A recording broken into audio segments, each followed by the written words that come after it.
देखो, लॉ एक ऐसा मुद्दा है, इंस्पाइट ऑफ द फैक्ट मैं ये देखता हूँ कि आप लोग याद कर लेते हैं, प्रैक्टिस कर रहे हैं, तब भी आपका स्कोर कई बार लो होता है और बच्चों को समझ में नहीं आता मेरे मार्क्स क्यों कम आ रहे हैं, मेरे को क्या गलती हो रहा है। देखिए, लॉ में हमारा स्कोर जो लो होता है उसके पीछे अगर मैं कारण की बात करूं, क्या कारण है, तो देखिए सबसे पहले जो मैं कारण देख पाता हूं ना, वो है स्पेलिंग एरर्स। जी हाँ, स्पेलिंग एरर्स एक बहुत बड़ा मुद्दा है लॉ। मैं वो बात आपको बताने जा रहा हूँ जो शायद आपने अभी तक समझी भी नहीं होगी, एक्सपेक्ट भी नहीं की होगी। जरा समझना इस चीज को। देखिए, नए नए वर्ड्स होते हैं, जैसे कंसिडरेशन हो गया, प्रपोजल हो गया, कंसेंट हो गया।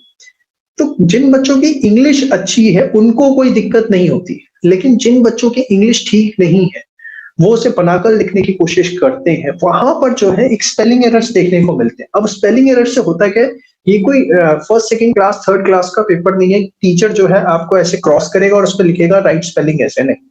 टीचर समझ जाता है स्पेलिंग एरर्स हो रहे हैं, इसको मतलब लॉ सही से नहीं आता हुआ, कहीं ना कहीं इसके अंदर दिक्कत है, और वो आपके नंबर कटने शुरू हो जाते हैं और आपको समझ में नहीं आता कि आपके नंबर क्यों कट रहे हैं। तो सबसे बड़ी चीज जो स्पेलिंग एरर्स है, इसको हमें इंप्रूव करना है। तो क्वेश्चन आता है कि कैसे अपने आप को इंप्रूव करें। तो देखो, इंप्रूव करने का वही तरीका है जो बचपन में आप करते थे, डिक्टेशन। अगर मैं अब इसके बात करूं नेक्स्ट पार्ट की, तो नेक्स्ट पार्ट होता है एक्सप्लेनेशन का। होता क्या है, जनरली बच्चे क्या करते हैं, एग्जाम के अंदर एक्सप्लेनेशन में गड़बड़ा जाते हैं। गड़बड़ा कैसे जाते हैं, जरा समझिए।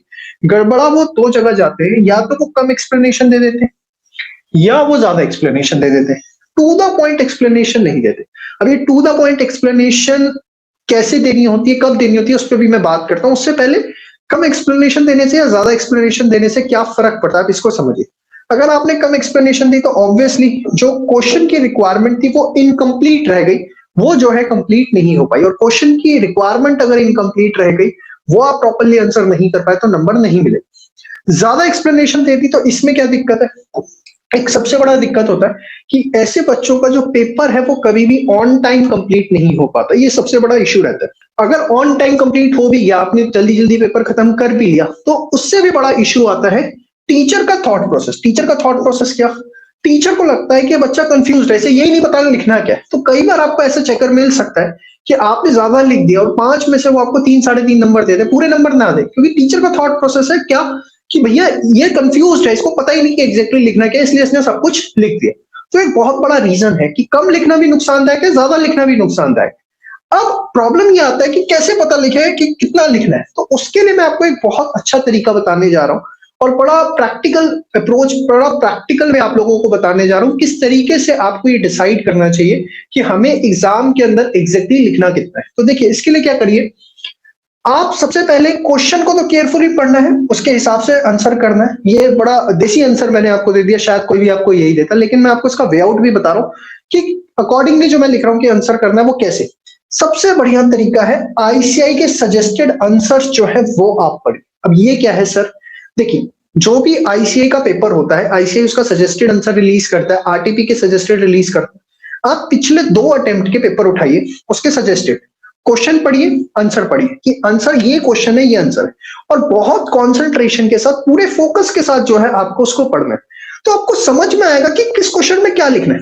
आप इस एक्टिविटी को रोज आधे घंटे देंगे ना अगर 10 दिन तक, तो automatically you will start understanding कि लेस एक्सप्लेनेशन क्या है, मोर एक्सप्लेनेशन क्या है, और जो ऑब्जर्वेशन में आपके पॉइंट्स आते हैं उसको नोट करिए। देखिए, मेरे बताने से कुछ नहीं होगा कि इस आंसर में इतना लिखना है, उस आंसर में उतना लिखना है। मैं कितने क्वेश्चन बता दूंगा, 5 10 15 20 100 150, वहां पे एक नया क्वेश्चन आ गया, फिर आप फंस गए। तो आपको खुद ऑब्जर्व करना होगा, और उसका मैं तरीका बता रहा हूँ सबसे अच्छा कि आप आईसीआई का कोई पास्ट एग्जाम पेपर उठाइए, आईसीआई की वेबसाइट से उठाइए, उसका सजेस्टेड लीजिए, क्वेश्चन पढ़िए और आंसर देखिए, और 2 से 3 पेपर जहां आप ऐसे ऑब्जर्व कर लेंगे ना, आपको समझ में आ जाएगा कि किस क्वेश्चन के अंदर क्या रिक्वायरमेंट पे कितना लिखना होता है। That is the best way to understand कि हमें लॉ के पेपर में कितनी एक्सप्लेनेशन कहां पर देनी है। और अगर आप ये नहीं है, आपके पास परफेक्ट प्रैक्टिस बुक है, तो आप उसके जो कोर्स के अंदर आपको परफेक्ट प्रैक्टिस बुक मिलती है लॉ की, उसमें से भी कर रहे हैं तो सफिशिएंट है।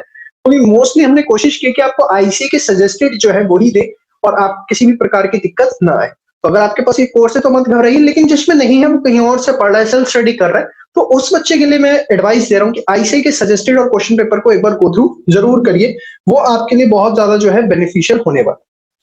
तो 2 कारण मैं अभी तक आपको बता चुका हूं। पहला रीजन बता चुका हूं स्पेलिंग एरर, दूसरा बता चुका हूं एक्सप्लेनेशन। तीसरा एक सबसे बड़ा प्रॉब्लम जिसकी वजह से हमारा लॉ में स्कोर कम रहता है वो है general English versus technical language. अब मैं जब टेक्निकल लैंग्वेज की बात करता हूं तो जनरली जब काउंसलिंग लेता हूं बच्चों की तो बच्चों का एक ही क्वेश्चन होता है, क्या लॉ के जो लॉ की लैंग्वेज हमें लिखनी होती है? तो जो बच्चे बोलते हैं ना कि क्या लॉ की लैंग्वेज लिखनी होती है, तो मैं उस वर्ड को बोल रहा हूं कि भैया टेक्निकल लैंग्वेज, मैंने उसको बोल दिया। अब आप मेरी बात को समझो कि जनरल इंग्लिश क्या है, टेक्निकल इंग्लिश क्या है, और हमें क्या लिख के आना है। जनरल इंग्लिश लिख के आनी है, टेक्निकल लैंग्वेज लिख के आनी है। इस चीज को मैं बताऊं तो आप एक चीज समझिए कि जो लॉ के स्पेसिफिक वर्ड्स हैं उसको आप कभी भी जनरल इंग्लिश से रिप्लेस नहीं कर सकते। अब लॉ के स्पेसिफिक वर्ड्स को आप जनरल इंग्लिश से रिप्लेस नहीं कर सकते। इससे मैं क्या समझाना चाह रहा हूं, मैं आपको एक बड़ा सिंपल सा एग्जांपल दूंगा जरा आप समझना। ये मैंने एक बहुत अच्छा एग्जांपल आप लोगों के लिए बनाया है, इससे आपको सारी चीजें एकदम क्रिस्टल क्लियर होने वाली है। देखिए, मैं कहता हूं एक आपने सिंपल सी लाइन ली, Ram received money from Shyam. बहुत जनरल इंग्लिश है कि राम को श्याम से पैसा रिसीव। इसको मैं बोलता हूं कि ये जो है एकदम जनरल इंग्लिश में आपने लिखा, ठीक है। लेकिन अगर आप देखिए, क्या हमें ये नहीं पता कि हम इस चीज को ऐसे लिख सकते हैं, Ram received consideration from Shyam. आप देखिए वही लाइन है, बस मैंने क्या किया, इस मनी को रिप्लेस कर दिया किस वर्ड से, कंसीडरेशन वर्ड से रिप्लेस कर दिया। और कंसीडरेशन वर्ड जो है अगर आप देखें तो ये लॉ का स्पेसिफिक वर्ड है, टेक्निकल लैंग्वेज जिसको आप बोल सकते हैं। तो बस इतना डिफरेंस होता है टेक्निकल लैंग्वेज के अंदर और जनरल इंग्लिश के अंदर कि जो लॉ के स्पेसिफिक वर्ड्स है ना, प्लीज उसको जनरल इंग्लिश से मत रिप्लेस करिए। जब कंसीडरेशन वर्ड है, ये लॉ का स्पेसिफिक वर्ड है, तो इसके लिए मनी वर्ड यूज मत करो। इतनी एक्सपेक्टेशन आपकी होती है एग्जाम के अंदर, इससे ज्यादा मुझे नहीं लगता किसी भी टीचर की आपसे एक्सपेक्टेशन है। अब देखो, इसको अगर मैं एकदम प्रोफेशनल वे में और लिखना चाहूं तो मेरे पास और तरीका भी है। क्या देखो, Ram accepted lawful consideration as per provisions of contract entered with Shyam. ये लो, इसी लाइन को मैंने और टेक्निकली बना दिया। आप देखो कितना टेक्निकल हो गई ये लाइन। लेकिन मैं आपसे एग्जाम में इसकी उम्मीद नहीं करता आप ये लिख पाते हैं, फिर आप उस कैटेगरी के स्टूडेंट हैं कि आप 85-90 नंबर ला सकते हैं। तो बड़ी स्पष्ट बात मैं बोलूं, आप ये लैंग्वेज लिख पाते हैं जो मैंने यहां पर बताई, तो आप उस कैटेगरी के स्टूडेंट हैं कि यस, आप अप टू 80 मार्क्स आराम से ला सकते हैं। लेकिन आप यहां लिखते हैं ना, तब आपकी प्रॉब्लम आती है कि आप अप टू 50 मार्क्स पे ही रह जाते हैं। ये बात फैक्ट मैं आपको बता रहा हूं। अब देखो तीनों लैंग्वेजेस में क्या डिफरेंस है। अब यहां पर मैंने क्या किया, इस वाले में राम रिसीव्ड की जगह मैंने रिसीव को रिप्लेस कर दिया किससे, एक्सेप्टेड से, ठीक है। अब कंसिडरेशन को मैंने और अच्छा बना दिया, lawful consideration as per the provisions of contract ही मिला होगा, ये मैंने सोच लिया, एंटर्ड विद श्याम। इसको और अच्छा किया जा सकता है, इसका और अच्छा लेवल एनहांस किया जा सकता है। लेकिन आप ये तीन एग्जांपल अगर नोट करें, आपको समझ में आ जाएगा कि एग्जैक्टली फंडामेंटली हमें एग्जाम के अंदर जो एक्सप्लेनेशन देनी होती है वो जनरल इंग्लिश में कब देनी है, उसका टेक्निकल लैंग्वेज में लिखने से क्या मतलब, और किस तरीके की टेक्निकल लैंग्वेज लिखनी। सबसे बेस्ट वे आउट है, और मोस्टली बच्चे ये सेकंड नंबर को ऑप्ट करें। थर्ड नंबर कर पाते हैं तो बहुत ही अच्छी बात है, उसका कोई सब्स्टिट्यूट नहीं है, लेकिन अभी वो इतना अच्छा परफेक्शन नहीं आ पाता। जैसे थर्ड नंबर है, मैं लिख पा रहा हूँ, फिर ठीक है, एक अच्छा 11-12 साल का एक्सपीरियंस है टीचिंग का, तो मैं उस तरीके की लैंग्वेज लिख पा रहा हूँ। कुछ बच्चों का हो सकता है इंग्लिश बैकग्राउंड बहुत अच्छा हो, घर में कुछ चार्टेड अकाउंटेंट हो या लॉयर्स हो, तो वो आप इस तरह की लैंग्वेज लिख पाए। लेकिन सेकंड लैंग्वेज लिखने में किसी भी बच्चे को दिक्कत, परेशानी किसी भी प्रकार की नहीं होनी चाहिए। तो तीन बातें आपको मैं समराइज एंड में जाते जाते कर रहा हूं कि आपने क्या ध्यान रखना है। सबसे पहला स्पेलिंग एरर्स, उसके लिए क्या देनी है, self dictation. Second explanation to the point, उसके लिए आईसीआई के सजेस्टेड रेफर करने हैं, और अगर वो नहीं है तो परफेक्ट प्रैक्टिस बुक जो है आप उसको रेफर करके चलिए, वो भी आपके लिए सफिशिएंट है। और तीसरी चीज जो आपके लिए सबसे ज्यादा इंपॉर्टेंट है, जनरल इंग्लिश वर्सेस टेक्निकल, उसका मैंने आपको उदाहरण दिया। और सेकंड लेवल की जो लैंग्वेज है आप वो भी लिखते हैं तो वो भी आपके लिए चलेगा।